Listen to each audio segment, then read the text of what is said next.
दोन ग्रह महत्वाचे आहेत. शुक्र आहे आणि मंगळ आहे. विशेष करून हे दोघं ज्यावेळेला एकत्रित पद्धतीने कार्य करत असतील कुंडलीमध्ये, त्यावेळेला ते सगळ्यात पहिली महत्वाची गोष्ट प्रेम होणं, याच्यासाठी ते ग्रह जे आहेत ते नक्कीच मदत करतात. असं म्हणतात की मग मंगळाला मंगळाचीच पत्रिका लागते. बरोबर. तर हे कितपत खरं आहे किंवा ह्याला सोल्युशन्स पण आहे? 36 गुण कुठून आले? तर 36 गुण म्हणजे 1 + 2 + 3 + 4 अशा पद्धतीने 8 भाग केलेले. राम सीतेचे 36 गुण जुळले होते आणि मग त्यांना वनवास भोगायला लागला होता, त्यामुळे 36 गुण कधी जुळू नये. बरोबर. तर ह्याच्यामध्ये किती तथ्य? पृथ्वी तत्वामध्ये वृषभ रास आहे, कन्या रास आहे आणि मकर रास आहे. म्हणजे आकड्यांमध्ये पाहायचं झालं तर 2, 6 आणि 10. वृषभ आणि धनु हे एकमेकांपासून 6वे आणि 8वे येतात. त्याच्यामुळे यांच्यामध्ये बिलकुल पटत नाही. भविष्यशाला. हाय, भविष्यशालाच्या आजच्या एपिसोडमध्ये मी अधीश तुमच्या सगळ्यांचं पुन्हा एकदा मनापासून स्वागत करतोय. गेले काही दिवस भविष्यशालाच्या माध्यमातून आपण ज्योतिष, भविष्य याची जी विविध अंग आहेत याचा अगदी बेसिक पासून अभ्यास करतोय. आणि आज ज्या विषयावरती मी बोलणार आहे ना, तो विषय, तो प्रसंग असा आहे ना की ज्याच्यावरती तुम्ही ज्योतिषावरती विश्वास ठेवा नका ठेवू, तुमचं पत्रिकेवरती विश्वास आहे नाहीये, पण ह्या एका प्रसंगी तुम्ही ह्या सगळ्या गोष्टी बघताच. आणि ते वेळ असते ती म्हणजे तुमच्या विवाहाची, तुमच्या लग्नाची, तुमच्या प्रेमसंबंधांची. आणि सध्या फेब्रुवारीचा महिना आहे, अर्थातच प्रेमाचा महिना चालू आहे. सो हे सगळे प्रेमसंबंध जेव्हा आपल्या आयुष्यामध्ये येतात तेव्हा तुमचे ग्रह तारे नक्की तुमच्या बाबत काय सांगत असतात हेच सांगायला पुन्हा एकदा आपलं मार्गदर्शन करायला आलाय आपला मित्र सुदर्शन महाजन. सुदर्शन मूळचा नाशिकचा आहे, ज्योतिषशास्त्री आहे, नक्षत्र भास्कर आहे, न्यूमरोलॉजीचा सुद्धा त्यांनी अभ्यास केलेला आहे. आणि गेले अनेक वर्ष तो अनेक जातकांना अतिशय साध्या सोप्या भाषेमध्ये, जेनझीला कळेल अशा लँग्वेजमध्ये तो त्यांना ते मार्गदर्शन करतोय. याच्या आधीच्या भागामध्ये सुद्धा त्यांनी आपल्याला ज्योतिषाकडे कसं बघावं, आपला ज्योतिषी कसा निवडावा, या सगळ्याचं खूप छान मार्गदर्शन केलंय. तुम्ही तो व्हिडिओ बघितला नसेल तर इथं मी लिंक करतो, तो नक्की जाऊन तो बघाल. आणि आता गप्पांचा हा जो प्रवास आहे हा आत्ता सुरू करायच्या आधी, जसं मागच्या भागात सांगितलं होतं तसं आत्ताही सांगतोय की व्हिडिओ शेवटपर्यंत बघा. कारण कसं आहे, आम्ही प्रत्येक भागाच्या शेवटी एक प्रश्न तुम्हाला विचारतो आणि या प्रश्नाचं उत्तर दिल्यानंतर अर्थातच एक छान भेट आम्ही आमच्याकडनं तुम्हाला देतच असतो. सो सुदर्शन, गप्पांना सुरुवात करूयात. आणि जसं मी तुला म्हणलं आता, जसं आपल्या ऑडियन्सला पण मी सांगत होतो की बाबा, आयुष्यामध्ये लग्न किंवा जोडीदार निवडणं ही अशी एक प्रोसेस आहे ना की जिथे तुमचा या सगळ्या गोष्टींवरचा विश्वास असो नसो तरी सुद्धा या गोष्टी तुमच्या आयुष्यात येतातच. बरोबर. सो आपली पत्रिका, आपलं हे जे ग्रह तारे आहेत हे आपले प्रेमसंबंध किंवा वैवाहिक आयुष्य कसं असेल, काय असेल हे दाखवू शकतात का रे? नक्कीच दाखवू शकतात. सो त्याच्यासाठी कोणतं स्थान बघायला लागतं पत्रिकेतलं? त्याच्यासाठी मुख्यत्वे जे स्थानं पाहिले जातात त्याच्यामध्ये पहिलं आहे पंचम स्थान, जे व्यक्तीचे प्रेमसंबंध हे दर्शवतं. आणि दुसरं आहे सप्तम स्थान, की जिथे व्यक्तीच्या जोडीदाराचा विचार केला जातो. अच्छा. मग तो जो जोडीदार आहे ते विशेष करून भागीदार असं म्हटलं गेलेलं आहे. मग भागीदार हा जीवनातला झाला की त्याला आपण वैवाहिक जोडीदार म्हणतो, व्यवसायातला झाला की त्याला आपण बिझनेस पार्टनर म्हणतो. हे पार्टनरचं स्थान सप्तम स्थान आहे. त्याच्यामुळे पंचम हे प्रेम आणि सप्तम हे भागीदारी किंवा जोडीदारी दर्शवणारं स्थान आहे. त्याच्यामुळे ज्या वेळेला वैवाहिक जीवन किंवा विवाह याच्याविषयी काहीही जाणून घ्यायचं असतं त्यावेळेला सप्तम या स्थानाचा विचार केला जातो. आणि ज्या वेळेला प्रेमसंबंधांचा विचार असतो, आता या दोघांमध्ये फरक नक्की काय, तर पंचम स्थान हे प्रेमसंबंध दर्शवतं. कुठलंही रिलेशनशिप जे अजून समाजासमोर कदाचित आलेलं नसेल किंवा त्या दोघांपुरतं मर्यादित आहे आणि त्यांना माहिती आहे. सप्तम स्थान मात्र समाजासमोर आलेलं किंवा समाजाने मान्य केलेलं अशा पद्धतीचा जो विवाह हा विधी आहे ते झाल्यानंतर जो जोडीदार येणार आहे त्याच्याबद्दल माहिती देतं. कारण सप्तमामध्ये करार हा विषय येतो. विवाह हा एक प्रकारचा करार आहे. त्याच्यामुळे आता या कराराला चुकीचा अर्थ प्रेक्षकांनी घेऊ नये असं माझं मत आहे याच्यावरती. पण ज्या पद्धतीने कुठल्याही कॉन्ट्रॅक्टवरती वेगवेगळे नियम सांगितले जातात, त्या नियमांनुसार त्याच्यावरती दोघांची सही असते, त्याच पद्धतीने विवाहामध्ये पण सप्तपदीमध्ये वचनं दिली जातात. मग हे एकमेकांना सांभाळण्याची वचनं असतात जोडीदाराने. मग ती वचनं, त्या पद्धतीचा करार, म्हणून सप्तम स्थान हे वैवाहिक जोडीदाराचं आहे. पण मग मला आता तुला अजून एक प्रश्न विचारायचा की एखाद्या व्यक्ती आहे, जसं आपण आता धरू सलमान खान, बरोबर की ज्याच्या आयुष्यात प्रेम अनेकदा आहे, बरोबर पण त्याचं लग्न अजूनही झालेलं नाही. बरोबर. सो मग त्याच्या सप्तम स्थानामध्ये चांगले स्ट्रॉंग ग्रह आहेत, पण पंचम स्थानामध्ये ग्रह नाहीत असं म्हणू शकतो आपण. नाही, ऍक्च्युली त्याच्याऐवजी तो विरुद्ध आहे, की पंचम स्थान जे आहे त्यानुसार काही प्रेमसंबंधाचे ग्रहस्थिती ही अशी असेल की ज्याच्यामुळे वेगवेगळे प्रेमसंबंध हे झालेत, पण त्याचं सफलीकरण दर्शवणारं जे सप्तम स्थान आहे तिथे काहीतरी अडीअडचणी, काही ना काहीतरी त्रास ग्रहस्थितीने दर्शवलेले.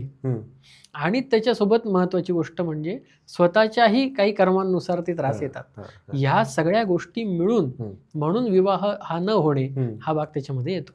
पण जर तुला एखादं एक्झाम्पल द्यायचं झालं की बाबा अमुक एक ग्रह पंचम स्थानी असला किंवा अमुक एक ग्रह सप्तम स्थानी असला तर एखाद्या व्यक्तीला वारंवार प्रेम होऊ शकतं किंवा एखाद्या व्यक्तीचं वारंवार लग्न होऊ शकतं. बरोबर. तर अशी प्रोबॅबिलिटी कोणत्या ग्रहांमुळे होऊ शकते? नक्कीच अशी प्रोबॅबिलिटी होण्यासाठी म्हणून 2 ग्रह महत्वाचे आहेत, शुक्र आहे आणि मंगळ आहे. विशेष करून हे दोघं ज्या वेळेला एकत्रित पद्धतीने कार्य करत असतील कुंडलीमध्ये त्यावेळेला ते सगळ्यात पहिली महत्वाची गोष्ट प्रेम होणं याच्यासाठी ते ग्रह जे आहेत ते नक्कीच मदत करतात.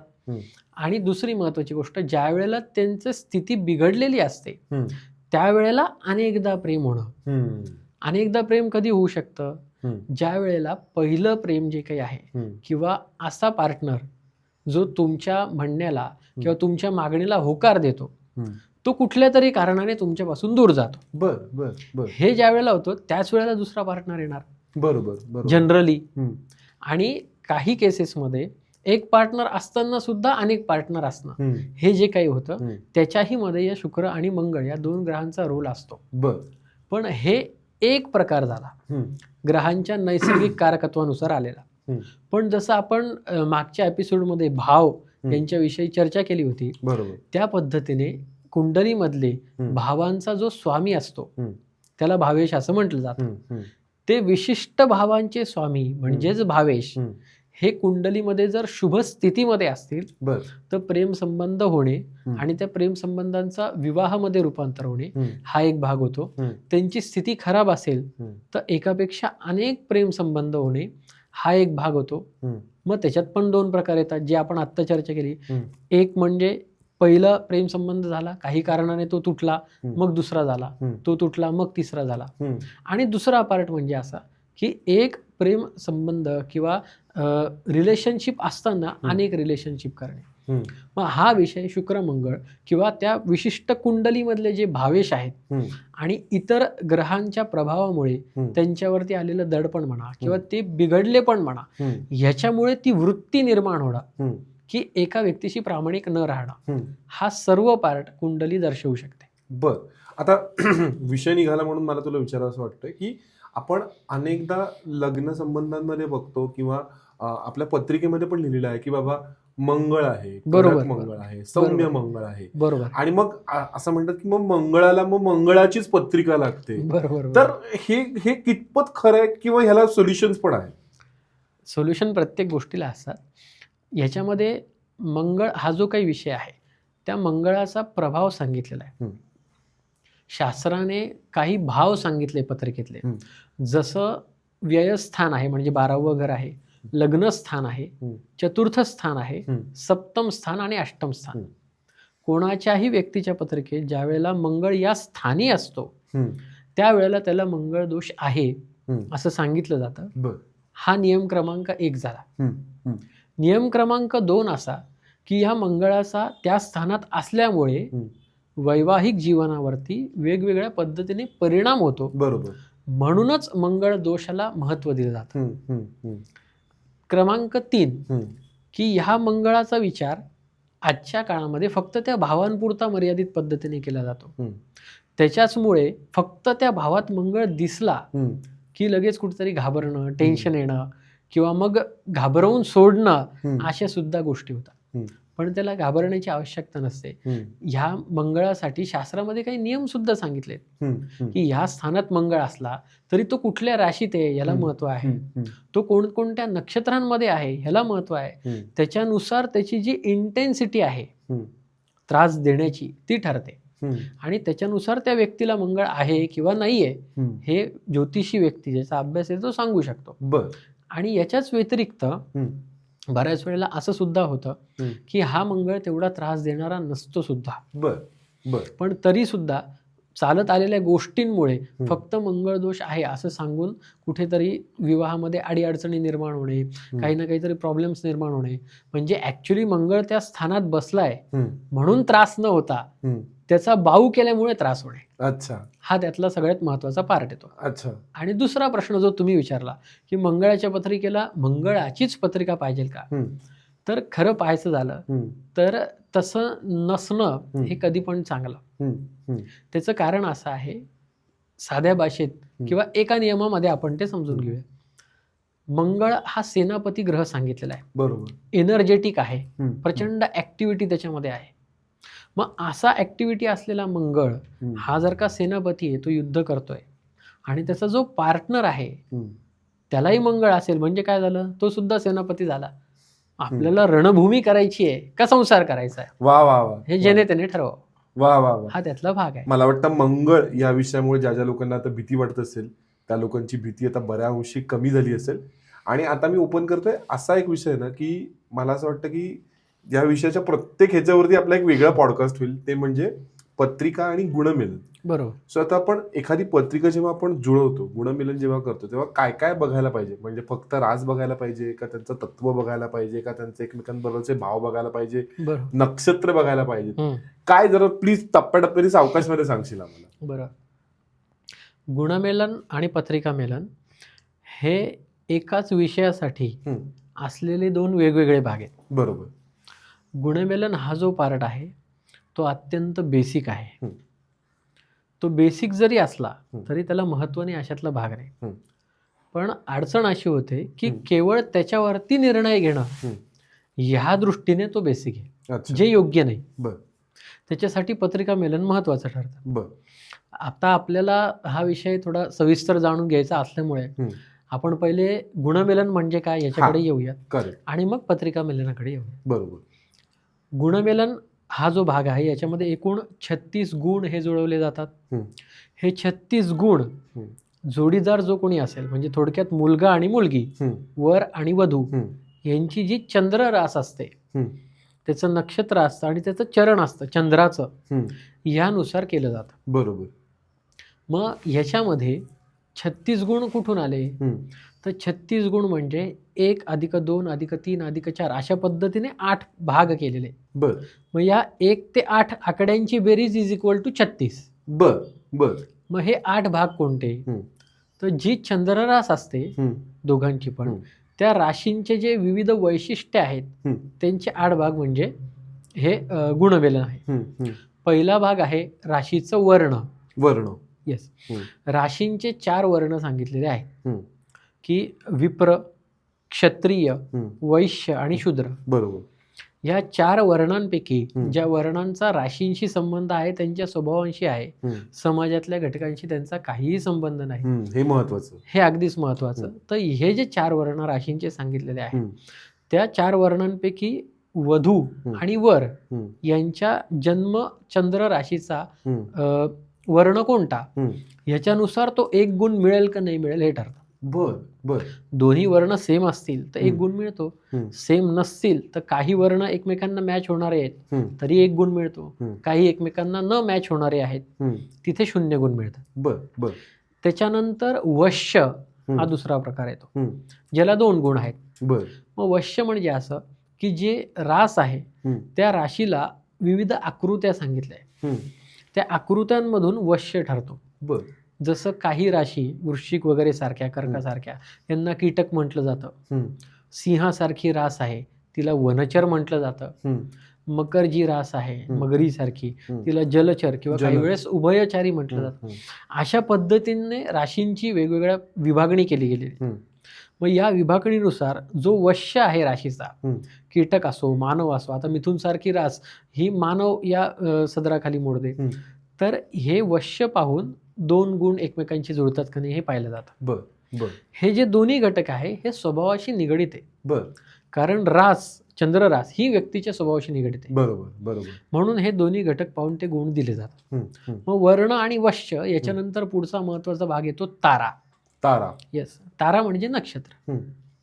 की वधू आणि वर हम्म. यांचं जे काही जन्म नक्षत्र असेल ते एकमेकांच्या नक्षत्रापासून किती लांब आहे हम्म. किंवा किती जवळ आहे बर याची मोजणी केली जाते बर. विशिष्ट पद्धतीने. हम्म. आणि ती जी काही मोजणी आहे हम्म. त्या मोजणीनुसार जे उत्तर येतं त्याच्यामध्ये 3 गुण दिले जातात. बर. त्याचं गणित आहे ते हा, आपण हा. नंतर नक्कीच पाहूया. नक्की बघू. तर ते जे गणित आहे त्याच्यानुसार आयदर 3 गुण हम्म. किंवा अर्धा गुण म्हणजे 1.5 गुण हम्म. अशा पद्धतीने सुद्धा काही ठिकाणी हम्म. दिलं जातं. हम्म. हे 3 गुण झाल्यानंतर पुढे जो मुद्दा येतो चौथा, त्याला योनी गुण असं म्हटलं जातं. हम्म. हम्म. त्याला 4 गुण दिले जातात. हम्म. मग योनी जी आहे ती नक्षत्राची असते. बर. गज, सिंह, महिषी, हा. मूषक, वानर असे नक्षत्रांना वेगवेगळ्या योनी सांगितलेल्या आहेत. बर. त्याच्या मागची कारणं वेगवेगळी आहेत. हम्म. हम्म. पण त्याच्यावरही थोडासा स्वभावाचा अंदाज घेतला जातो. बर. पण ज्या वेळेला आपण अनुभवाकडे येतो हम्म. त्यावेळेला त्यांचा तेवढा परिणाम होताना दिसत नाही. हम्म. म्हणूनच गुणमेलनाच्या ऐवजी पत्रिका मिलन हा थोडा महत्वाचा विषय आहे. बर. तरी गुणमेलनामध्ये पाहताना हम्म. हे जे 4 गुण योनी गुणाला हम्म. मिळतात हम्म. त्याच्यामध्ये दोघांच्याही नक्षत्रामध्ये हम्म. जी त्यांच्या नक्षत्रांनी दर्शवलेली योनी आहे हम्म. ती जर का एकमेकांना मॅच होणारी असेल, पूरक असेल ती. पूरक असेल हम्म. तर त्याला 4 गुण मिळतात. बर. जर मॅच होणारी नसेल हा. जसं मार्जार हा. आणि मूषक हम्म. हे एकमेकांना मॅच होत नाही, नाही. तिथे 0 गुण मिळतात. बर. मग पुढचा मुद्दा येतो तो म्हणजे ग्रहमैत्री. हम्म. हा 5 नंबरचा मुद्दा, याला 5 गुण आहेत. हम्म. मग ग्रहमैत्री म्हणजे काय? वर आणि वधू यांची जी जन्मरास आहे हम्म. त्या राशींचे जे स्वामी ग्रह आहेत हम्म. हम्म. त्या ग्रहांची एकमेकांशी असलेली मैत्री हम्म. ही इथे पाहिली जाते. हम्म. ते ग्रह एकमेकांचे मित्र असतील हम्म. तर नक्कीच त्यांना 5 पैकी 5 गुण मिळतात. हम्म. जसं थोडक्यात उदाहरण द्यायचं झालं तर रवी आणि मंगळ हे एकमेकांचे मित्र आहेत. बरोबर. मग रवी आणि मंगळ यांच्या ज्या राशी येतात हम्म. म्हणजे मंगळाची आपण उदाहरणार्थ मेष रास धरूया हम्म. हम्म. आणि रवीची सिंह रास आहे. हम्म. तर मग हे दोन्ही एकमेकांचे मित्र आहेत. हम्म. मग हे जे वर आणि वधू आहेत मेष आणि सिंहचे त्यांना या गुणामध्ये 5 पैकी 5 गुण मिळतात. वा. हा त्यातला भाग येतो. ओ. पुढे जो आहे 6वा प्रकार त्याला गण गुण चक्र असं म्हटलं जातं. हम्म. तर हे जे गण आहेत हे नक्षत्राचे असतात. मनुष्य, राक्षस आणि देव बरोबर. हे गण सगळीकडे प्रचलित आहे, सगळ्यांना याच्याबद्दल माहिती आहे. बरोबर. तर बरोबर. मग ह्या गणांमध्ये 6 गुण याला दिलेले. हम्म. आता यांना जास्त गुण देण्याचं कारणच आहे की हे गण नक्कीच महत्त्वाचे असतात. हम्म. फक्त गुणमेलनाचंच नाही तर अन्य घटकांबाबतीत पण त्यांचं महत्त्व आहे. हम्म.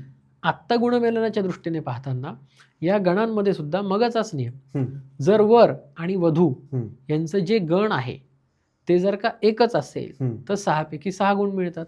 अच्छा. भिन्न असेल तर 0 गुण मिळतात. हम्म. हम्म. पण ते भिन्न कोणतं आहे त्याच्यावरती ते आहे. हम्म. मनुष्य आणि राक्षस असेल तर तिथे 0 गुण हमखास मिळतात. बर. बर. या पद्धतीने बर. पुढे जो येतो त्याला कूट असं म्हटलं जातं. कूट. कूट. कूट. हा. नक्कीच. हे कूट म्हणजे काय प्रकार आहे? तर ज्या राशी आहेत वर आणि वधू यांच्या हा. त्या एकमेकांपासून किती अंतरावरती आहे हम्म. याच्यानुसार हा कूट दोष म्हणा किंवा कूट गुण हे जे काही प्रकार आहे हा पाहिला जातो. हम्म. हम्म. उदाहरण द्यायचं झालं तर मेष आणि वृश्चिक हम्म.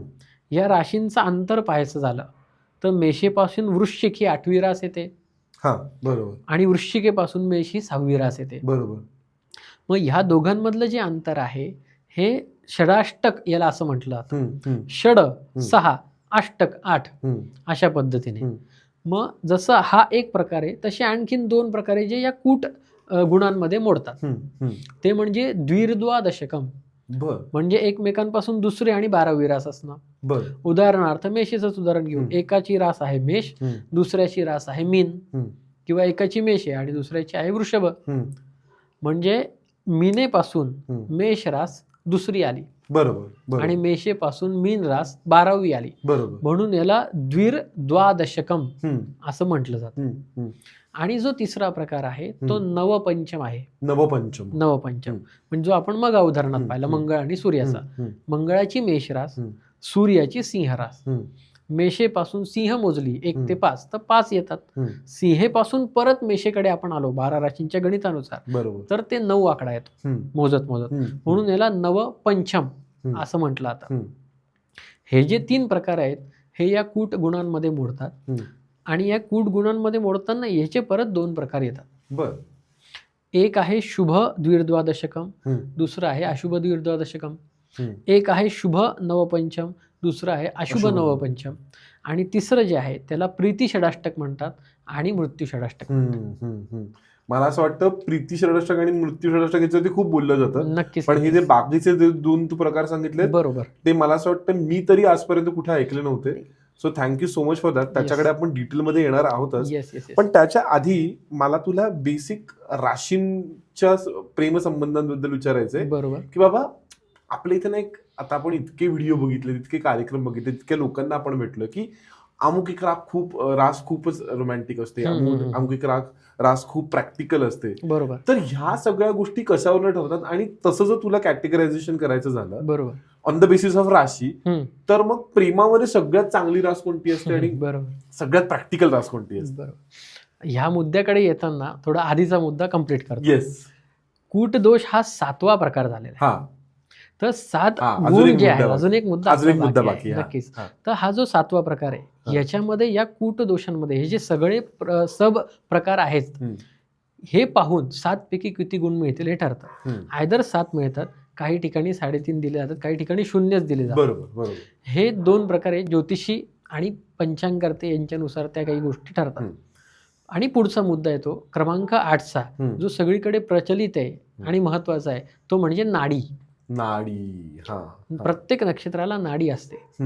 मग ही जी नाडी आहे ते 3 प्रकारे, अंत्य, आद्य, अंत्य आणि मध्य, हे जे 3 प्रकार आहेत, या 3 प्रकारांमध्ये वराची नक्षत्राची नाडी आणि वधूची नक्षत्राची नाडी ही ज्या वेळेला वेगवेगळी असेल त्यावेळेला त्यांना 8 गुण मिळतात. पण ज्या वेळेला ती एकच असेल त्यावेळेला एक नाडी दोष नावाचा प्रकार इथे सांगितला जातो. पण त्याच्यात पण जरी एक नाडी असली तरी त्याचे काही कोष्टक सांगितलेले आहेत, ज्याला नाडी पादवेद कोष्टक असं म्हटलं जातं. हे ऑलमोस्ट सगळ्या पंचांगामध्ये आहे, दाते पंचांगातही आहेत, जे रेग्युलर वापरला जातं. ह्याच्यावरून तो नाडी दोष आहे का नाही हे स्पेसिफिकली कळतं, जरी एक नाडी असली तरी. आणि तो नसेल तर त्याचा परिहार होतो असं त्याच्यामध्ये म्हटलं. अच्छा. हा जो सगळा प्रकार आहे आणि ह्या 1 ते 8 गुणांची बेरीज आहे, ह्याला 36 गुण म्हणतात. आणि मग ह्या बेरजेमध्ये कमी जास्त करून आपण जे सगळं पाहिलं त्याच्यानुसार गुण कमी किंवा जास्त अशा प्रकारचे मिळतात. काही ठिकाणी 36 पैकी 36 मिळतात. हा जो काही प्रकार आहे तो गुणमेलनामध्ये मोडतो. पण मग मिनिमम किती गुण असायला पाहिजेत पत्रिकेत? मिनिमम गुण जे आहे, ज्याला आपण पासिंग म्हणतो, तर त्याला 18 गुण सांगितलेले आहेत. 36 पैकी 18 गुण, कमीत कमी 18 गुण, कमी 18 गुण, म्हणजे साधारण एक 50% तरी कम्पॅटिबिलिटी पाहिजे असं आपण म्हणू शकतो. असं म्हणू शकतो. आणि जसं तो 36 गुणांचा मुद्दा म्हणलास, एक खूप फेमस आपण वाक्य हे सगळ्यांना ऐकलं असं की बाबा राम सीतेचे 36 गुण जुळले होते आणि मग त्यांना वनवास भोगायला लागला होता, त्यामुळे 36 गुण कधी जुळू नये. बरोबर. तर ह्याच्यामध्ये किती तथ्य? हाच मुद्दा आपल्याला आपल्या मगाच्या विषयामधल्या दुसऱ्या मुद्द्याकडे घेऊन जातो, त्याला म्हणजे पत्रिका मेलन म्हणतो. गुण 36 जुळणं म्हणजे आउट ऑफ मार्क पडणं आहे. मग आउट ऑफ चांगलं का वाईट हे तुम्ही ठरवा. ज्याला 100 पैकी 100 मार्क पडतात तो असं म्हणेल का नाही हे वाईट आहे. केवळ तो आकडा 36चा आहे, ज्याच्याबद्दल काही गैरसमज आहे किंवा काही प्रचलित म्हणी आहेत म्हणून त्याला कुठेतरी थोडंसं निगेटिव्हली पाहिलं जातं. पण प्रत्यक्षात तसा मुद्दा तो नाही. मग मुद्दा कुठे येतो म्हणजे आजकाल ज्याला आपण प्रॅक्टिकल अनुभव येणं म्हणतो, त्याच्यामध्ये गुणमेलन हे 36 पैकी 36 असून सुद्धा विभक्तता येणे, डिवोर्स होणे याचं प्रमाण आजकाल दिसतं. बरोबर. त्याच्या मागची जी कारणं आहेत ती पत्रिका मेलनामध्ये सापडतात. अच्छा. हा त्यातला सगळ्यात महत्वाचा मुद्दा येतो. पत्रिका मेलन म्हणजे तू मगाशी जे सांगितलं होतं की 5वं स्थान आणि 7वं स्थान बघणे, बरोबर, किंवा बाकीच्या गोष्टी बघणे, ते पत्रिका मेलनामध्ये. त्याच्यामध्ये अनेक गोष्टी येतात, पण हा एक बेसिक पार्ट आहे. थोडक्यात एका वाक्यात सांगायचं झालं, पत्रिका मेलन म्हणजे वर आणि वधू या दोघांच्याही पत्रिकेचा व्यवस्थित अभ्यास करून त्यांचा स्वभाव, त्यांच्या आवडीनिवडींचा योग्य पद्धतीने विचार करून मग केलेलं मेलन. कारण संपूर्ण पत्रिकेचा अभ्यास केल्यावरती त्या व्यक्तीचं एकंदरीत व्यक्तिमत्व किंवा स्वभाव हा व्यवस्थित कळतो आणि दुसऱ्याही व्यक्तीचं कळतो. तेव्हा लक्ष देतं की यांचं कितपत पटेल नाही पटेल. आणि जसे गुणमेलनाचे गणित आहेत तसेच काही ग्रहमेलनाचे पण गणित आहे की अमुक एक ग्रह मुलीच्या पत्रिकेत कुठे असेल, तो ग्रह मुलाच्या पत्रिकेत अमुक ठिकाणी असेल किंवा अमुक ग्रहासोबत असेल तर अडीअडचणी येऊ शकतात. किंवा तमुक ग्रहासोबत असेल तर ते जास्त शुभ आहे. हा पण प्रकार आहे जो नक्कीच अनुभवाला येतो. म्हणून गुणमेलन आणि पत्रिका मेलन याच्यामध्ये पत्रिका मेलन हे नक्कीच महत्वाचं ठरतं. आजच्या काळात तर ते आहेच आहे. पण मला तुला सांग की असं आपण हे नाही करू शकत की जर मी पत्रिका मेलन केलं तर मी गुणमेलन नाही करणार, किंवा जर मी गुणमेलन केलं तर मी पत्रिका मेलन करायला दोन्ही पाहिजे का? प्रायोरिटी कशाला आहे? प्रायोरिटी अगदी खरं पाहायचं झालं तर पत्रिका मेलनाला नक्कीच आहे. कारण सगळ्यात महत्वाचा विषय जो आपण अगदी पहिल्या एपिसोड पासून पाहतो आहोत की अनुभवाला काय येतं, हा सगळ्यात महत्वाचा विषय. मग अनुभवाला जे येतं ते पत्रिका मेलनात येतं. मग पूर्वी गुणमेलनाला जे महत्व दिलं जायचं तो विषय जसं मगा सांगितलं त्या पद्धतीने त्याला काहीच महत्व नाही, काडीचं महत्व नाही, अशातला भाग नाही. महत्व आहे, पण पूर्वीच्या काळाचा जो विषय येतो तो आता थोडासा कर्माकडे बदलतो. पूर्वीचे संस्कार, पूर्वीच्या असलेल्या पद्धती, या सगळ्या गोष्टींमुळे नुसतं गुणमेलन पाहून सुद्धा संसार टिकायचे.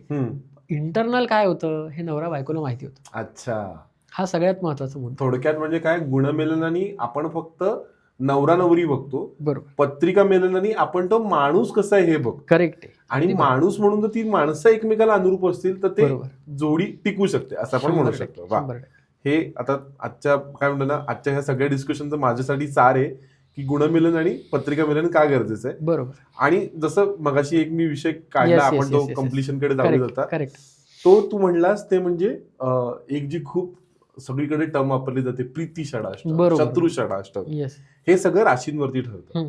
त्या राशींकडे तर मला यायचं आहेच आहे, पण त्याच्या आधी एक खूप महत्वाचा भाग आहे जो आपण बोलताना बोललो होतो की ते म्हणजे त्या राशीचं असणारं तत्व. बरोबर. तो बेसिक कोणती तत्व आहेत, त्याच्या अंडर कोणकोणत्या राशी आहेत, आणि मग त्यांची एकमेकांबरोबरची कम्पॅटिबिलिटी कशी ठरते. बरोबर. आता तत्वांमध्ये सगळीकडे पंचमहाभूत ज्याला आपण म्हणतो तीच महत्वाची 5 तत्व आहे. आकाश आहे, वायू आहे, अग्नी आहे, जल आहे आणि पृथ्वी आहे. अच्छा, ही जी 5 तत्व आहे त्याच्यामध्ये या 12 राशी विभाग 12 राशी आहेत. बर. आता विभाजन जे काही झालेलं आहे ते कशा पद्धतीने झालेलं आहे, 12 राशींमध्ये एकही रास आकाश तत्वाची नाहीये. बर. का बरं नाहीये? साधं कारण आहे, आकाश तत्वामध्येच सगळं काही सामावलेलं आहे. अच्छा, त्याच्यामुळे त्याचं वेगळं अस्तित्व कुठून येणार? ते आहे म्हणून बाकीचे तत्व आहेत. हा त्यातला साधा आणि सिंपल असा मुद्दा आहे. मग जसं राशी आहेत तशाच पद्धतीने ग्रह आहेत, तशाच पद्धतीने नक्षत्र आहे. या सगळ्यांमध्ये जी एक महत्वाची गोष्ट आहे ती म्हणजे तत्व. मग या तत्वांमध्ये जर विचार करायचा आला स्वभावाच्या दृष्टीने तर अग्नितत्व जे येतं ते अग्नितत्व जे आगीचं काम आहे, वर जाणे, नंतर प्रगती करणे, उन्नती करणे, निगेटिव्ह पार्ट पाहायचं झालं तर सगळं जाळून खाक करणे, म्हणजेच थोडक्यात कोरडेपणा आणणे, हा पार्ट येतो तो अग्नितत्वाकडे येतो. मग त्याच्या ज्या राशी आहेत त्या 1, 5, 9 म्हणजे मेष आहे, सिंह आहे आणि धनु आहेत. अच्छा, 1, 5, 9 बरोबर. म्हणजे मेष, सिंह आणि धनु या अग्नितत्वाच्या राशी झाल्या. पण मग पुढे याच्यामध्ये गंमत येते, तिन्ही अग्नितत्वाच्या आहेत पण यांचे स्वामी वेगवेगळे आहेत. स्वामीनुसार गणित बदलतात आणि इंटरनल गोष्टी बदलतात. त्याच्यानुसार पुढच्या तत्वाकडे आपण जाऊया. नंतर पुढे जे आहे ते पृथ्वी तत्व आहे. पृथ्वी तत्वामध्ये वृषभ रास आहे, कन्या रास आहे आणि मकर रास आहे. म्हणजे आकड्यांमध्ये पाहायचं झालं तर 2, 6 आणि 10 या राशी पृथ्वी तत्वात मोडतात. त्याच्यानंतर पुढे आहे वायू तत्व. एक मिनिट फक्त, पण मग पृथ्वी जसा तू अग्नितत्वाचा एक स्पेसिफिकेशन, जसं पृथ्वी तत्वाचं काय स्पेसिफिकेशन? पृथ्वी तत्वाचं स्पेसिफिकेशन हे आहे, ज्या पद्धतीने आपण सर्वजण पृथ्वीवासी आहोत. पृथ्वी काय करते, गोष्टींना धारण करते. गोष्टींना धारण करणं, गोष्टींना साठवणं, ॲनालिसिस करणं. कारण मातीत एखादी गोष्ट जाते त्यावेळेला वेगवेगळ्या पद्धतीने ॲनालिसिस होत असतो, तिचा वेगवेगळी प्रक्रिया होते. हा जो काही पार्ट आहे हा गुणधर्म पृथ्वी तत्वाकडे. अच्छा. व्यवहाराचा पण गुणधर्म आहे पृथ्वी तत्वाकडे. तुम्ही बी पेरलं की झाड उगवतं, काहीतरी दिलं काहीतरी मिळालं, हा व्यवहार आहे. बरोबर. म्हणून तो पृथ्वी तत्वाकडे येतो. बरं. म्हणून या तिन्ही ज्या राशी आहेत तत्वानुसार बेसिक एक व्यवहारी वृत्ती यांच्यामध्ये आढळते. बरं. हा त्यातला भाग आहे. ओके. पुढचं तत्व? पुढचं तत्व आहे वायू तत्व. मिथुन म्हणजे 3 आकडा, नंतर 7 म्हणजे तुळ आणि 11 म्हणजे कुंभ. या ज्या 3 राशी आहे या वायू तत्वाच्या आहेत. बरोबर. वायू तत्वाचं वैशिष्ट्य हा आहे की वायू हा सगळीकडे असतो, सर्व दूर पसरतो आणि गोष्टींना वाहून नेतो, पसरवतो. हे सगळं वायू तत्व करतो. त्याच्यामुळे वायू तत्वाकडे बुद्धिमत्ता सांगितलेली आहे. म्हणजे जे इंटेलेक्च्युअल असतो त्याला आपण किंवा कुठल्याही पद्धतीचं बुद्धिमान किंवा बुद्धीशी संबंधित काम हे सगळं वायू तत्वाकडे येतं. बुद्धी असो, वाहून नेतो म्हणून प्रवास असो, त्याच्यानंतर एखाद्या गोष्टीमध्ये खोल जाणे असो, कारण बुद्धी ही डीप जाते. वायू सुद्धा कुठेही शिरू शकतो, हा त्यातला भाग आहे. अशा पद्धतीने हे वैशिष्ट्य या 3 राशींमध्ये बेसिक हे दिसून येतं. हा त्यातला विशेष येतो, महत्वाचा भाग. त्याच्यानंतर जे चौथं तत्व आहे ते जलतत्व आहे. ते म्हणजे कर्क, वृश्चिक आणि मीन या 3 ज्या राशी आहेत या जलतत्वाच्या राशी येतात. मग जलतत्वाचं काम काय आहे? सगळ्यात पहिलं म्हणजे ज्याच्यात जाईल त्याप्रमाणे स्वतःला मोल्ड करतं.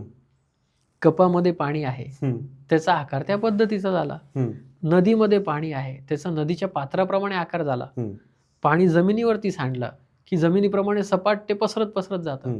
हा त्याचा जो पार्ट आहे. म्हणजे कुठलीही गोष्ट स्वतःमध्ये सामावणं किंवा स्वतः ज्या गोष्टीत जाईल त्याच्यामध्ये स्वतःला सामावून देणं, हा एक भाग. दुसरा एक भाग असा आहे की वाहत जाणं.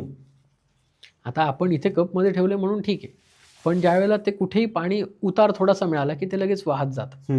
मग हा जो पार्ट आहे हा स्वभावात पण दिसतो. मग वाहत जाणार कशात? तर पाणी आहे, जल आहे, म्हणजे भावना आहेत.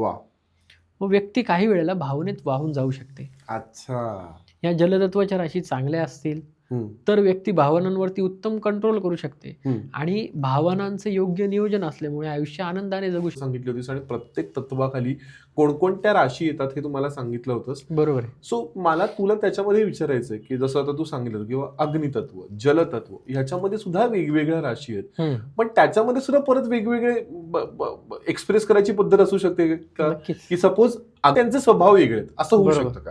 नक्कीच होतं. त्याचं कारण आहे, या उदाहरणापासूनच आपण सुरुवात करूयात. अग्नितत्वाच्या ज्या आपण 3 राशी पाहिल्या, एक आहे मेष, दुसरी आहे सिंह आणि तिसरी आहे धनु. बरोबर. या तिन्ही राशींचे राशी स्वामी वेगवेगळे आहेत. या तिन्ही राशींमध्ये येणारे नक्षत्र वेगवेगळे आहेत. या कारणामुळे त्यांची जी एक्सप्रेस होण्याची पद्धत आहे ती बदलते. पण या सगळ्यांमध्ये कॉमन असलेला फॅक्टर आहे अग्नितत्व. म्हणून अग्नी हा बेस आहे. मग त्या अग्नी हा बेस असल्यावरती एक जो मेषेचा अग्नी आहे, उदाहरण म्हणून पाहायचं झालं त्याला आपण वणव्याचं स्वरूप देऊ. सिंहेचा जो अग्नी आहे ती रास स्थिर रास आहे. परत राशींचे वेगवेगळे स्वभावाचे पण प्रकार आहेत, चरस्थिर आणि द्विस्वभाव. मग सिंहेचा जो अग्नी आहे तो आपण जसं यज्ञकुंड म्हणा किंवा होम हवन याच्यामध्ये जो अग्नी असतो त्या पद्धतीचा अग्नी म्हणू शकतो. आणि जो धनु राशीचा अग्नी आहे तो आवश्यकतेनुसार चेंज होणारा अग्नी. ज्ञानाचा अग्नी तर 100% म्हणू शकतो. उदाहरण म्हणून द्यायचं झालं तर इथे जो काही आपल्यावरती पडणारा प्रकाश आहे तो ज्या माध्यमातून पडतोय तो एक प्रकारच्या अग्नीमुळे निर्माण झालेला, ऊर्जेमुळे निर्माण झालेला आहे. हा शो संपला की तो अग्नी बंद होईल. हा द्विस्वभाव झाला. हे एक बेसिक उदाहरण आहे. बरोबर. याच पद्धतीने जे तत्व आहेत त्या पद्धतीने त्यांच्या राशी आहेत. या सगळ्यांमध्ये जरी तत्व हे कॉमन आहेतच, पण तत्वांव्यतिरिक्त त्यांचे जे स्वामी आहेत त्याच्या व्यतिरिक्त त्यांची ज्या मध्ये येणारे नक्षत्र आहेत याच्यामुळे व्यक्त होण्याच्या पद्धती बदलतात. बरं. सो जर आता मी विचार केला तत्वांचा, बरोबर, तत्वांच्या बेसिसवरती जर तुला सांगायचं असेल की कोणत्या राशींची छान साधं आहे त्याच्यामध्ये अग्नी, पृथ्वी, वायू आणि जल.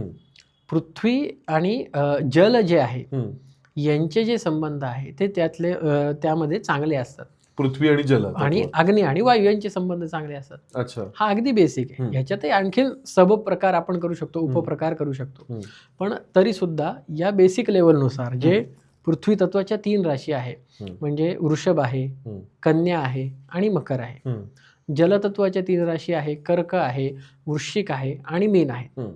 मग यांचे ज्या वेळेला आपण संबंध पाहतो मग त्या संबंधांमध्ये तत्वानुसार पाहायचं झालं तर ते एकमेकांशी जुळणं हा त्याच्यामधला भाग येतो. आता जुळण्यासाठी वेगवेगळ्या प्रकारे पाहिलं जातं. जुळण्यासाठी वेगवेगळ्या प्रकारे पाहिलं जातं. तत्व हा एक पार्ट झाला. दुसरा पार्ट येतो की राशी एकमेकांपासून कितव्या क्रमांकावरती आहे. बरोबर. आता तत्वानुसार वृषभ ही रास पकडली आणि कर्क ही रास पकडली, तर वृषभेपासून कर्क ही रास तिसरी येते, कर्केपासून वृषभ ही रास 11वी येते. मग ह्याला एकादशी आणि 11 याचा संबंध असल्यामुळे मग हे जे आहे हे शुभ सांगितलेलं आहे. अच्छा. त्याच्यामुळे ह्या जोड्या ज्या आहेत अशा, मग अशा सगळ्याच वृषभ आहे आणि कर्क आहे, त्याच्यानंतर कन्या आहे आणि वृश्चिक आहे, आणि त्याच्यानंतर मकर आहे आणि मीन आहे. या 3 जोड्या या पद्धतीने तयार झाल्या. अच्छा. तत्वांच्या बेसिसनुसार आणि एकमेकांपासून कितव्या येतात याच्यानुसार. आणि मग तत्व प्लस एकमेकांपासून कशा आणि किती येतात याच्यानुसार गोष्टींमध्ये बदल होत जातो. बर. हा त्यातला सगळ्यात महत्वाचा भाग. त्याच्यामुळे आता षडाष्टकाचा जो विषय निघाला त्याच्यानुसार वृषभ हेच आपण बघाचं उदाहरण घेतलं तर धनु, वृषभ आणि धनु हे एकमेकांपासून 6वे आणि 8वे येतात. त्याच्यामुळे यांच्यामध्ये बिलकुल पटत नाही. अच्छा, बिलकुल पटत नाही. हा, राशींच्या गणितानुसार किंवा ज्या षडाष्टकाला दुसरं नाव दिलेलं आहे, ज्याला आजकाल थोडंसं सौम्य करायचं म्हणून शत्रू षडाष्टक म्हटलं जातं. मूळ नाव जे आहे ते मृत्यू षडाष्टक आहे. मृत्यू षडाष्टक. येस. पण ह्या नावाने जशा तुमच्या भुवया उंचवल्या तशाच आपल्या प्रेक्षकांच्या पण उंचवतात, तशाच आपल्या प्रेक्षकांच्या पण उंचवतात. हा जो महत्वाचा पार्ट आहे त्याच्यामध्ये समजून घेण्याची गोष्ट ही आहे की जरी नाव मृत्यू षडाष्टक असलं तरी सुद्धा, म्हणूनच आपला मगाचा विषय इथे परत स्पर्श करतो, पत्रिका मेलन हे त्या अँगलने महत्वाचं ठरतं. काही वेळेस पत्रिका मेलनामध्ये खूप चांगल्या गोष्टी असतील, सर्व ते मेलन उत्तम पद्धतीने असेल, दोघंही एकमेकांना योग्य रीतीने समजून घेत असतील, तर हे षडाष्टक ज्याला मृत्यू षडाष्टक म्हणतो तसं असलं तरी सुद्धा विवाह किंवा जोडीदारांनी एकमेकांना सांभाळून घेणं, संसार चांगला चालणं हे होऊ शकतं. अच्छा. हा त्यातला भाग आहे. अच्छा. पण ह्या गोष्टींकडे पाहणं ही एक महत्वाची भीती असते, जी ज्योतिषी म्हणून मी नक्कीच सांगू शकतो की हा जो पार्ट आहे तो जनरलाइज झाल्यामुळे किंवा सोशलाइज झाल्यामुळे लोकांना इंटरनेटच्या माध्यमातून हे माहिती असतं की अरे वृषभ आहे आणि धनु आहे, मृत्यू षडाष्टक आहे, मग ह्या व्यक्तीने किंवा ह्या ज्योतिषाने कसं काय सांगितलं की चालेल म्हणून. आणि उद्या यदा कदाचित काही वेगवेगळ्या कारणांमुळे किंवा प्रॅक्टिकल गोष्टींमुळे ते विवाह किंवा ते लग्न, ते संसार नाही टिकला, तर सगळा जो ब्लेम आहे तो ज्योतिषावरती येतो. कारण आपण कुठे चुकलो हे कोणी कायम एक काय म्हणतो कोणीतरी आपण शोधत असतो की ज्याच्यावरती आपण खापर फोडू शकतो. 100% याच्यामुळे झालं, याच्यामुळे हे असं झालं. करेक्ट आहे. पण मला आता ह्याच विषयावरती थोडंसं अजून डीपमध्ये जायचं आणि तुला विचारायचंय, ही जी षडाष्टकाची कॉन्सेप्ट आहे, बरोबर, द्वितीय षडाष्टक आणि मृत्यू षडाष्टक, बरोबर, हे त्या राशीचे जे स्वामी आहेत बरोबर, ह्यांच्या गुणधर्मानुसार सुद्धा डिसाईड होत असेल. येस. सो मग कोणत्या राशीचे कसे गुणधर्म आहेत आणि थोडक्यात जर तुला सांगता आलं, बरोबर, सपोज आता तू जसं मंगळाचं म्हणलं, मंगळ ही सेनापती रास, त्यामुळे मेष अग्रेसिव्ह आहे, बरोबर, असं जर तुला प्रत्येक राशीचा स्वामी बरोबर, आणि त्याचं नेचर थोडक्यात सांगितलं मग आपल्या ऑपोजिट आहे. बरोबर. कारण आता तू बोलता बोलता मला अचानक जाणवलं की बाबा वृषभ आणि धनुचं उदाहरण दिलं. बरोबर. वृषभ शुक्राची रास, बरोबर आहे, भोगविलासातली रास, करेक्ट आहे, आणि धनु ही गुरुतत्वाची रास आहे. ते त्या ज्ञानदानाच्या दृष्टीने सगळीकडे बघतात. बरोबर. त्यामुळे हे काय म्हणतात ना, स्वभावच दोन्ही भिन्न असल्यामुळे बरोबर यांचं पटू शकत नाही. तर असं थोडक्यात जर तुला सांगता आलं की बाबा ही रास, त्याचा हा स्वामी आणि त्याचा हा गुणधर्म, नक्कीच. तर आपण त्याचा हा गुणधर्म, नक्कीच. तर आपण 12 राशींबद्दल ही माहिती घेऊ. ही जी माहिती आहे ही विशेष करून चंद्र त्या राशीत असेल तर व्यक्तीचा स्वभाव असा आढळतो. बरोबर. पण ते पण बेसिक पद्धतीने हे सगळ्या प्रेक्षकांना मी सांगू इच्छितो. मेष ही रास आहे, ही चर रास आहे, चर स्वभावाची आहे, अग्नी तत्वाची आहे आणि मंगळ तिचा स्वामी आहे. मग चर म्हणजे चंचलता, स्वामी मंगळ जो स्वतः अग्नितत्वाचा आहे आणि स्वतः ऍक्टिव्ह आहे, चंचल आहे, प्लस रास पण मेष या राशीमध्ये चंचलता, ऍक्टिव्हिटी, काहीतरी सतत करत राहणे हा भाग त्याच्यामध्ये आढळतो. बर. म्हणून मेष राशीचे जे लोक आहेत ते शांत बसलेले असे दिसत नाही. बरोबर. कुठेही बसले असले की कुठेतरी पाय हलवणं, हात हलवणं, नंतर मधूनच कुठेतरी उठून निघून जाणं, हे जे काही पार्ट येतात ही कॉमन लक्षण आहेत. जी त्यांच्यामध्ये आढळू शकतात. त्याच्यानंतर वृषभ राशीकडे आपण गेलो की वृषभ ही जी रास आहे ही स्थिर स्वभावाची आहे. त्याच्यानंतर पृथ्वी तत्वाची आहे आणि शुक्र जो आहे तो तिचा स्वामी आहे. मग जो आहे तो तिचा स्वामी आहे. मग स्थिर आहे म्हटल्यानंतर मंगळाच्या विरुद्ध झाली. तिला बसून राहायला आवडतं, गोष्टी बसून सगळ्या हँडल करायला आवडतं. शुक्र हा जलतत्वाचा ग्रह आहे, त्याचा त्याच्यावरती इम्पॅक्ट आला. आणि वृषभ ही स्वतः पृथ्वी तत्वाची रास आहे, म्हणजे पृथ्वी आणि जल यांचं मिश्रण इथे सिंचन होतं. त्यावेळेला पृथ्वीमध्ये जे काही असेल ते उत्तम पद्धतीने उगवतं. म्हणून वृषभ ही रास जी आहे ती शेतीशी संबंधित किंवा विशेष करून बगीचा गार्डन याच्याशी संबंधित आहे. मग स्वभावाचा विचार करायचा झाला तर शुक्राची रास असल्यामुळे, जलतत्व पृथ्वी तत्व यांची रास असल्यामुळे कलेची आवड असलेले, बसून काम करायची आवड असलेले, बसून काम करायला आवडणारे आणि वेगळ्या पद्धतीच्या कला असणे, हा जो गुण आहे हा वृषभेमध्ये नक्कीच आढळून येतो.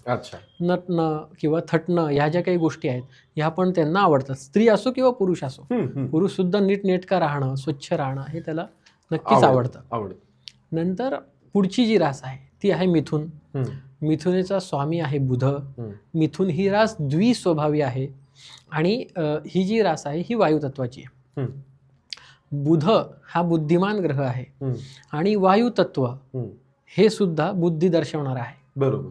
आणि मिथुन द्विस्वभाव असे तिन्हीचा ज्या वेळेला आपण विचार करतो त्यावेळेला मिथुन राशीच्या लोकांना बुद्धिमान लोक असं म्हटलं जातं, जे की बरोबर आहे. त्यांना कम्युनिकेशन करण्याची खूप आवड असते किंवा व्यक्त होणं ज्याला आपण म्हणतो त्याची त्यांना आवड असते. मग व्यक्त कुठल्याही माध्यमातून होतील. मिथुन राशीचे लोक कधी कधी लिखाणातून व्यक्त होऊ शकतात, कधी प्रत्यक्ष बोलण्यातून व्यक्त होतील, कधी त्यांच्या कलेतून व्यक्त होतील. असे त्यांचे कुठल्याही गोष्टीतून व्यक्त होण्याचे वेगवेगळे प्रकार आहे. त्याच्यामुळे मिथुन राशीच्या लोकांना व्यक्त व्हायला आवडतं.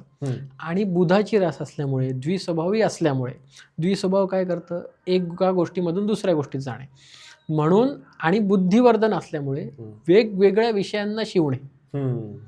म्हणजे ती व्यक्ती ज्योतिषाचाही अभ्यास करेल, ती व्यक्ती वास्तूचाही अभ्यास करेल, ती व्यक्ती आर्किटेक्चरचाही अभ्यास करेल, ती व्यक्ती इंजिनिअरिंगचाही अभ्यास करेल. पण तो कसा करेल, सखोल नसेल, एका जागेवर न टिकणारा, सगळ्या गोष्टींबद्दलची वरवरची माहिती असेल, जसं आजकाल सोशल मीडियामध्ये होतं. तर हा जो काही प्रकार आहे तो मिथुन रास दर्शवते किंवा त्याच्यामध्ये त्या व्यक्तीचा तो स्वभाव साधारणतः आढळून येतो. पुढची रास आहे कर्क रास, जिचा स्वामी आहे चंद्र. कर्क रास चर आहे आणि जलतत्वाची आहे. चंद्र आणि कर्क राशीचा चर स्वभाव हे दोन्ही कॉमन फॅक्टर आहे. त्याच्यामुळे कर्क राशीमध्ये चंचलता ही मोठ्या प्रमाणात आढळते. पण तत्व जल आहे आणि स्वामी मनाचा कारक चंद्र आहे. ही चंचलता शारीरिक नसून मानसिक असते. वैचारिक क्षणात दुसरीकडे. अगदी बरोबर. वैचारिक असो किंवा भावनिक पद्धतीने असो, ते कायम भ्रमण करत असतात.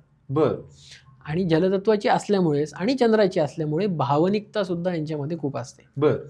म्हणून मग ज्या वेळेला काही चांगले गुण कर्केमधले दिसतात त्यावेळेला मायाळूपणा, एकमेकांना जपणे, आता आपण जोडीदाराचा विषय करतोय त्यानुसार पुरुष असो किंवा स्त्री असो, कर्केचे असतील तर एकमेकांना आईच्या प्रेमाने सांभाळतील. हा भाग त्याच्यामध्ये कॉमनली जनरली दिसून येतो. त्याच्या नंतर चर स्वभाव असल्यामुळे काही वेळेस जर निगेटिव्ह काही गोष्टी कुंडलीमध्ये असतील इफेक्ट करणारे ग्रह, तर हाच मायाळूपणा कुठेतरी पॉझिटिव्हनेसकडे बदलतो.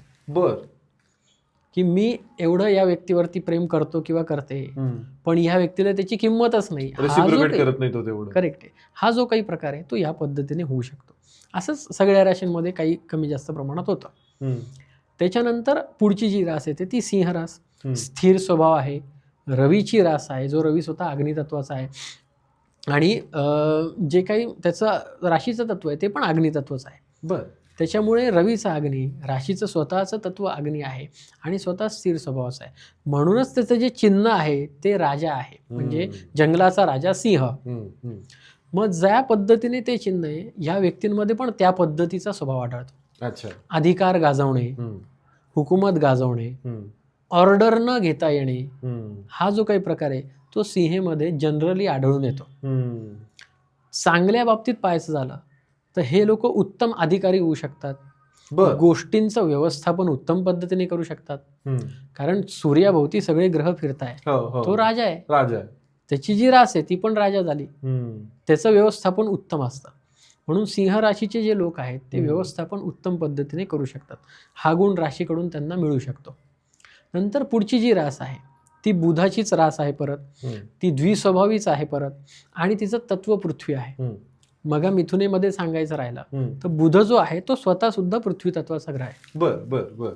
बुध स्वतः पृथ्वी तत्वाचा, कन्या रास स्वतः पृथ्वी तत्वाची आणि कन्येचा द्विस्वभाव. या सगळ्यामुळे पृथ्वी तत्व इथे थोडंसं जास्त एकवटतं. मग याचं बुद्धिमान हा जो काही प्रकार बुधाकडून येतो त्याच्यामुळे ह्या व्यक्ती बुद्धिमान खूप असतात आणि पृथ्वी तत्व असल्यामुळे प्रत्येक गोष्टीच्या मुळाशी जाणं हा जो काही लोकांना चौकस अति चौकस आहे असं म्हणतात. 100% बरोबर आहे. हा मुद्दा त्यांच्यामध्ये आढळतो. म्हणजे मिथुन ही वरवरची आहे तर कन्या ही खोल जाणार, पण दोन्हीकडे बुद्धीचा संबंध आहे. हा त्यातला भाग आहे. म्हणून कन्या राशीचे लोक चौकस असणे. दुसरी एक महत्वाची गोष्ट म्हणजे ते काही वेळेस असे प्रश्न विचारतात की जे समोरच्याच्या डोक्यात पण नसतात. ही चौकस बुद्धी कन्या राशीमुळे त्यांना मिळू शकते. हा तिचा स्वभाव झाला. त्याच्यानंतर पुढे येते तुळ रास. तुळ रास ही परत चर स्वभावाची आहे. शुक्र या जलतत्वाच्या ग्रहाची आहे आणि तिचं स्वतःचं तत्व वायू आहे. मग यांचं ज्या वेळेला कॉम्बिनेशन होतं त्यावेळेला तुळ राशीच्या लोकांचा स्वभाव या पद्धतीचा बनतो की तोलून मापून सगळ्या गोष्टी करायच्या. जे त्याचं तराजू आहे हे त्याचं चिन्ह आहे त्याच पद्धतीने ते वागतात. मग शुक्राचं जलतत्व आहे म्हटल्यावर भावनिकता पण इथे येते. बरोबर. आणि स्वतः राशीचं वायू तत्व आहे म्हटल्यानंतर बुद्धिमत्ता पण येते. दोन्हीचा बॅलन्स त्याच्यामध्ये होतो. अच्छा. म्हणून तुळ राशीचे जे लोक आहे ते भावना आणि बुद्धिमत्ता या दोघांचा योग्य पद्धतीने समन्वय साधू शकतात. हा त्यातला महत्वाचा पार्ट येतो. नंतर पुढे जी रास येते ती वृश्चिक रास येते. वृश्चिक राशीचा स्वामी परत मंगळ आहे. नंतर स्वतः राशीचे जे तत्व आहे ते जलतत्व आहे आणि राशीचा जो स्वभाव आहे तो स्थिर स्वभाव आहे. या राशीबद्दल बरेच गैरसमज देखील आहेत आणि ते असण्याचं कारण त्याच्यामध्ये ज्या पद्धतीने हे गुणधर्म आहेत तेच आहेत. मुळात रास जलतत्वाची आहे, स्वामी मात्र अग्नितत्वाचा आहे. अरे बापरे. अग्नी आणि पाणी एकमेकांचं पटत नाही. पण तरी स्वामित्व मंगळाकडे आलं. आणि वृश्चिक ही रास ही स्थिर स्वभावाची असल्यामुळे हे पाणी साठलेलं आहे. कर्केचं पाणी चर आहे. त्याच्यामुळे ते वाहतं पाणी आहे. एखादी गोष्ट भावना मनात येईल त्यावेळेपुरता राग येईल किंवा आनंद होईल, नंतर वाहत जाईल म्हणजे ते सोडून देऊ शकतात. मनात काही राहत नाही. पण वृश्चिकेचं जे काही पाणी आहे ते साठलेलं आहे. 20 वर्षापूर्वी घडलेली घटना आणि त्यावेळेला वृश्चिकवाला व्यक्ती हातबल असेल तर 20 वर्षानंतर ज्यावेळेला तो स्ट्रॉंग होईल त्यावेळेला तो त्या माणसाला ऐकून दाखवेल. बरोबर. तुम्हाला असं बोलला होता बरं का. अच्छा. ही जी साठवणूक आहे ही त्या पद्धतीमुळे होते. पण मग ही सूड बुद्धी झाली. ही सूड बुद्धी येण्याचं कारण आहे मंगळ. आता हा फक्त निगेटिव्ह पार्ट झाला पण पॉझिटिव्ह पार्ट्स पण आहे की मंगळाची रास असल्यामुळे नंतर याच्यामध्ये स्थिरता असल्यामुळे आणि गोष्टी योग्य पद्धतीने नियोजन करणं हे यांना जमू शकतं. सेनापती मंगळ त्यांचा स्वामी. त्याच्यामुळे कुठल्याही पद्धतीमध्ये ज्या वेळेला मोठ्या गोष्टींचं काही प्लॅनिंग करायचं असतं, विशेष करून काही चांगल्या कार्यासाठी कारस्थानं रचायची असतात, हे यांना उत्तम जमतं. हा जो काही पार्ट आहे तो वृश्चिकेमध्ये येतो जनरलरित्या. पुढची रास आहे धनुरास. गुरु त्याचा स्वामी आहे. गुरु हा स्वतः आकाश तत्वाचा ग्रह आहे. जसं आपण पाहिलं आकाश तत्वाची रास एकही नाही, नक्षत्रांमध्ये पण ते तत्व नाही, पण गुरु या एकट्या ग्रहाला ते तत्व दिलं गेलेलं आहे. हा गुरु जो आहे तो आकाश तत्वाचा, त्याची रास धनु ती अग्नी तत्वाची आहे आणि ती परत द्विस्वभावाची आहे. म्हणून मग जे उदाहरण दिलं त्या पद्धतीने की यांना ज्ञान हे महत्वाचं असतं. गुरु असल्यामुळे आकाश तत्व सुद्धा जे आहे ते विस्तार पावणारं आहे. बरोबर. आणि गोष्टींना जागा निर्माण करून देणार, संधी निर्माण करणार आहे. विस्तार म्हणजे एक्सपान्शन. मग धनु राशीचे जे लोक आहेत त्यांना एक्सप्लोरेशन उत्तम पद्धतीचं आवडतं. मग कुठल्याही प्रकारे असू द्या, मग ते व्हिडिओच्या माध्यमातून विषय एक्सप्लोअर करतील, अदरवाईज स्वतः कुठेतरी प्रवासाला जाऊन ती जागा एक्सप्लोअर करतील. बरोबर. त्याच्यामुळे एक्सप्लोरेशन आणि ज्ञान ग्रहण करण्याची वृत्ती हा पार्ट धनुराशीमध्ये दिसून येतो. बरोबर. नंतर पुढे आहे मकर रास. मकर रास ही चर रास आहे स्वभावाची, आणि पृथ्वी तत्वाची, हा. करेक्ट आहे, आणि शनीची आहे. शनी हा वायू तत्वाचा आहे मात्र. बर. मग ह्या मकर राशीचा स्वभाव असा होतो की पृथ्वी तत्व असल्यामुळे व्यवहारीपणा यांच्यामध्ये नक्कीच दिसून येतो. आणि शनी हा जो ग्रह आहे तो सुद्धा व्यवहारीपणा देतो. यांच्या कॉम्बिनेशननुसार मकरेचा जो काही स्वभाव आहे हा विशेष करून पृथ्वी तत्व असल्यामुळे कष्ट करणारी रास अशा पद्धतीचं सांगितलं गेलेलं आहे. त्याच्यामुळे मकर राशीचे लोक कष्ट करताना दिसतील. चर स्वभाव असल्यामुळे योग्य वेळी ते कष्ट ट्रान्सफर पण करतील. म्हणजे फक्त एखाद्या ठिकाणी जॉईन झाले आणि तिथेच कायम टिकून राहिले असं होणार नाही. पण मग या चर स्वभावात फरक कुठे पडतो जर दोन राशींचं कॉम्बिनेशन करायचं. मेष रास सुद्धा चर आहे आणि मकर रास सुद्धा चर आहे, पण दोघांचा स्वामी वेगवेगळा आहे. मेषेचा आहे मंगळ जो ऑलरेडी ऍक्टिव्ह आहे, मेष अग्नितत्वाची, आणि मकरेचा आहे शनी जो मुळात विलंब करणारा किंवा संथ गतीचा ग्रह आहे. मग नोकरीमधला बदल हा एक विषय आपण कॉमन धरला तर मेषेचा व्यक्ती नोकरीमध्ये सतत बदल करेल. कारण मंगळ आहे, ऍक्टिव्ह आहे, त्याला एका ठिकाणी टिकणं शक्य होत नाही. पण हेच चररास असून सुद्धा मकरेचा व्यक्ती सतत बदल नाही करणार. शनी असल्यामुळे धीर गंभीरपणा त्याच्यामध्ये असेल, विचार करेल, थोडंसं प्लॅनिंग करेल, पृथ्वी तत्व असल्यामुळे नियोजन करेल. हे सगळं करून झाल्यावर मग तो ठरवेल आता ही वेळ योग्य आहे की मला आता जॉब चेंज करायला पाहिजे. बरोबर. म्हणजे चर स्वभाव दोन्हीकडे आहे, पण स्वामी बदलल्यामुळे हा फरक पडतो बरोबर वेळेमध्ये.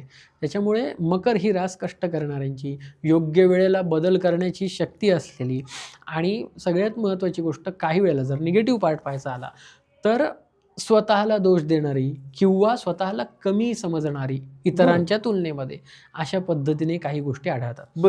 अर्थात हे जनरल विषय आहे. बरोबर. नंतर कुंभ राशीकडे आपण येतो. ती पण शनीचीच रास आहे. शनी वायू तत्वाचा आहे, कुंभ पण वायू तत्वाचीच आहे.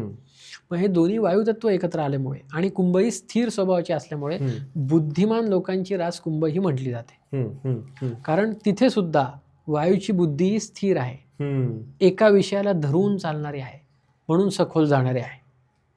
म्हणून कुंभ राशीचे जे व्यक्ती आहेत ते जे विषय निवडतील त्या विषयाला योग्य पद्धतीने धरून ठेवतील आणि त्याच्यामध्ये खोल जातील, असा साधारणतः स्वभाव आढळतो.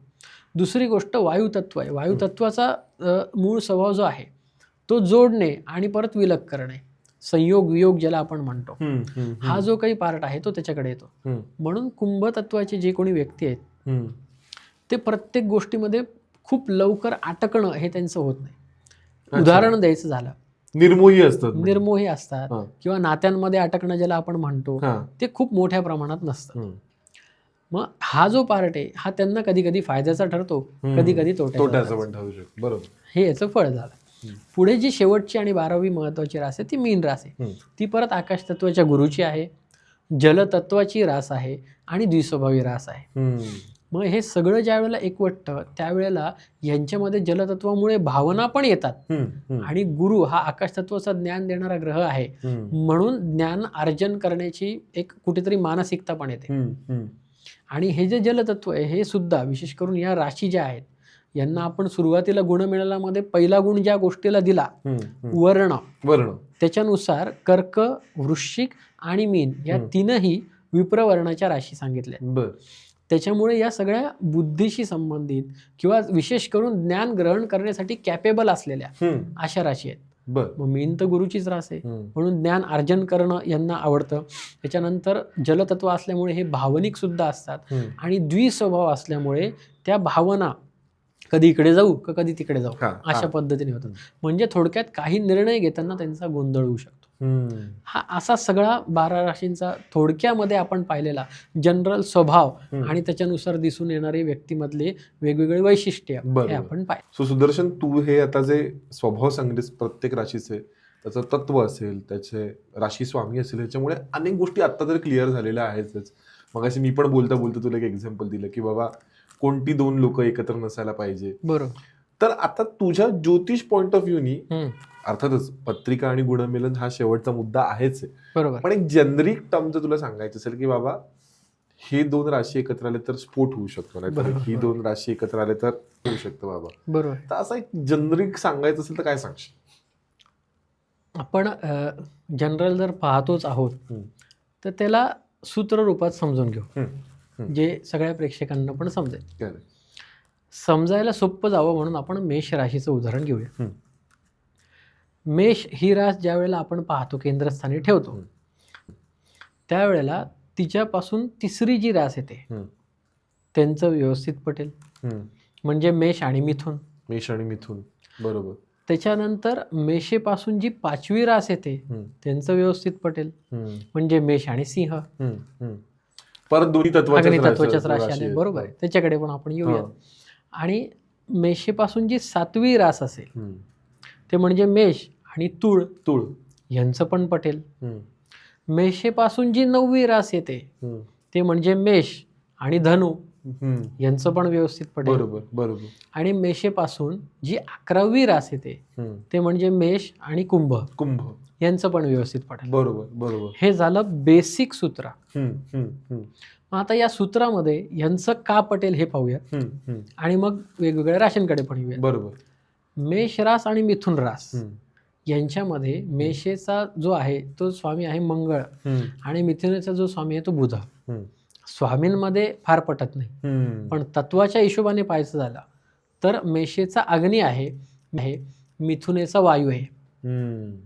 हाच विषय कुंभेला पण लागू होतो. मेषेचा अग्नी आहे, कुंभेचं वायू तत्व आहे, बरोबर. पण स्वामी शनी आहे. मंगळ आणि शनी कट्टर दुश्मनी आहे, बरोबर आहे. मंगळ आणि शनीची जी कट्टर दुश्मनी आहे ती प्रेक्षकांनाही माहितीच असते. करेक्ट. मंगळ हा सेना म्हणजे स्थिर न्यायदाता आहे. करेक्ट आहे. मग याच्यामुळे जरी राशींचं या पद्धतीने जुळत असलं तरी ते या तत्वांच्या बेसिसवर जुळत. अच्छा. मग परत प्रश्न येतो तो राशी स्वामींचा. म्हणून गुणमेलनात जे ग्रहमैत्री पाहिली ती या कारणासाठी आपण पाहिली. बर. त्याच्यानंतर पुढचा मुद्दा येतो मेष आणि सिंह. मेष आणि सिंहामध्ये तर तत्व अग्नी आहे, ते पण जुळतं दोघांचं पण. आणि मंगळ आणि रवी हे दोघं मित्र ग्रह. त्याच्यामुळे मेषेचं आणि सिंहेचं हे उत्तम पद्धतीने जुळतं. पुढचं आपण पाहिलं मंगळ म्हणजे मेष आणि तुळ रास. मग मेषेचा स्वामी आहे मंगळ, तुळेचा स्वामी आहे शुक्र.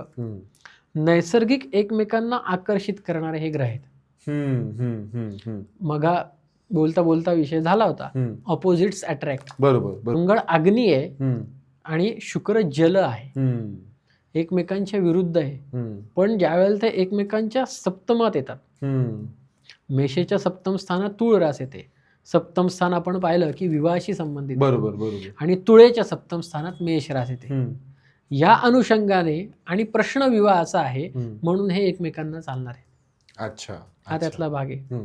आणि तत्व पाहिलं तर मेषेचा अग्नी आहे, तुळेचं वायू आहे, ते जुळतच आपण ते पाहिलं. मिथुनेला पण कुंभेला पण. त्याच्यानंतर पुढे धनु रास येते. मेषेचा स्वामी मंगळ आणि धनुचा स्वामी गुरु हे परत मित्र आहे. ही एक चांगली गोष्ट आहे. आणि मेष ही अग्नितत्वाची, धनु पण अग्नितत्वाची. त्याच्यामुळे याही दोन राशींचं उत्तम पटतं. आणि कुंभेचं उदाहरण आपण मग पाहिलं. मग या सगळ्या याच्यातून हे लक्षात येतं की रास तुम्ही कुठलीही केंद्रस्थानी ठेवली तरी तिच्यापासून जी तिसरी रास येते, 5वी येते, 7वी येते, 9वी येते आणि 11वी रास येते, यांचं त्या राशीशी जनरलाइज दृष्ट्या नक्कीच पटतं.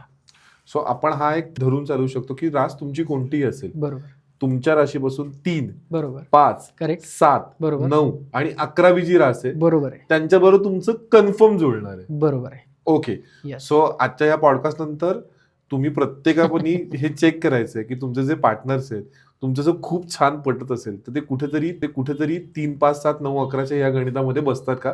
बसत असेल तर आम्हाला कमेंटमध्ये नक्की सांगायचंय. आणि सुदर्शन, आजच्या गप्पा संपवायच्या आधी मला तरी एक विचारावंसंच वाटतं की ह्या 12 राशींमध्ये सगळ्यात रोमॅन्टिक रास कोणती आणि सगळ्यात प्रॅक्टिकल किंवा जिला नकोय बाबा प्रेम असं कोणती रास आहे? बरोबर. आता तसं पाहायला गेलं तर राशींमध्ये सांगितलेले आहेत प्रकार की अमुक थोडक्यात शुक्राच्या ज्या राशी आहेत, वृषभ आहे, तुळ आहे, या रोमॅन्टिक आहेत. जलतत्वाच्या ज्या राशी आहेत त्या पण प्रेमाशी संबंधित. रोमॅन्स आणि प्रेम थोडं वेगवेगळे आहेत. म्हणजे शृंगार आणि प्रेम थोडंसं वेगळं हा त्यातला भाग आहे. त्याच्यामुळे त्या त्याच्याशी संबंधित नक्कीच आहेत. पण ज्या वेळेला पॉझिटिव्हनेस आणि रोमॅन्स ह्या दोन्ही गोष्टी एकत्र येतात त्यावेळेला वृश्चिकेचा विचार करू शकतो. अच्छा. म्हणजे थोडक्यात सांगायचं झालं तर या 12 राशींपैकी विशेष करून एखादी रास खूप प्रेमळ, एखादी रास खूप प्रॅक्टिकल, हे तत्वांच्या गणितानुसार किंवा शास्त्रात काही गोष्टी सांगितलेल्या आहेत म्हणून आपण सांगू शकतो. पण आपला हा सगळी जी काही चर्चा आहे ही चर्चा प्रॅक्टिकल गोष्टींवरती चालू आहे. मग त्या दृष्टीने विचार करता अमुक एक राशीचा व्यक्ती किंवा अमुक एक रास खूप रोमॅन्टिक आणि अमुक एक राशीचा व्यक्ती किंवा रास अगदीच अनरोमॅन्टिक किंवा खूपच प्रॅक्टिकल, हे म्हणणं चुकीचं ठरेल. कारण कुंडली परत्वे व्यक्तीचा स्वभाव बदलतो. म्हणून आता मेष राशीचं आपण उदाहरण घ्यायचं झालं, सुरुवातीची आहे म्हणून, अग्नितत्वाची आहे, मंगळाची आहे, तिथे जलाचा अंश कमी आहे. या कारणामुळे कुठेतरी कोरडेपणा तिच्यामध्ये दिसतो. बरोबर. पण याचा अर्थ सगळे मेषाचे जे व्यक्ती आहे ते प्रेमच करू शकत नाही असा अर्थ होत नाही.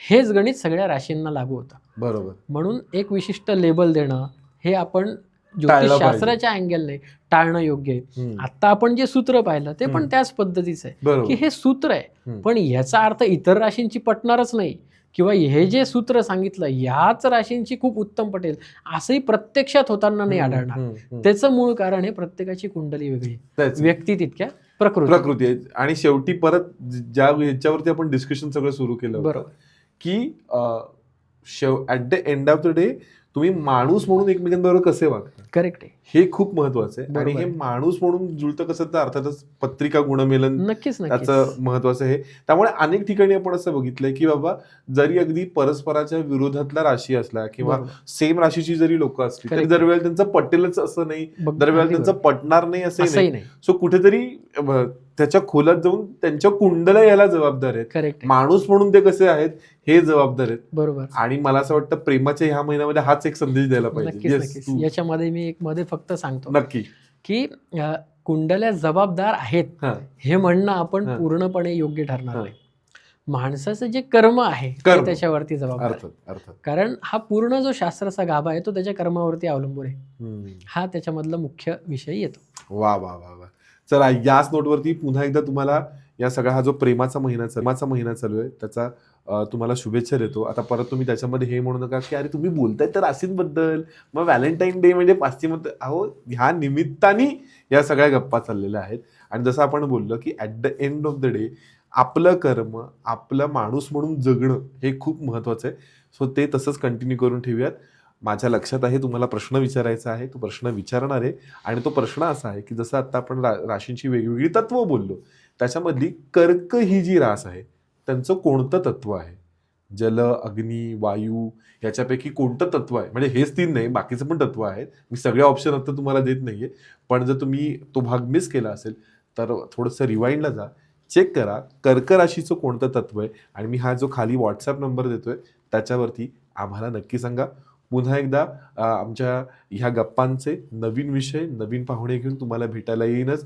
मीनवाईल तुमचे काही सजेशन असतील, तुमच्या काही प्रतिक्रिया असतील तर तुम्हाला काही असं वाटतं की यार आधीच ही ना तू इम्प्रूव्हमेंट थोडीशी करायला पाहिजे, नाहीतर भविष्य शाळेमध्ये ना तू हा विषय घेतला पाहिजेस.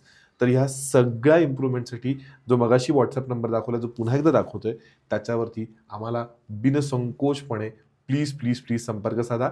याच नोटवरती आजचा भाग संपवतोय, पण चॅनलला लाईक, शेअर, सबस्क्राईब करायला बिलकुल विसरू नका.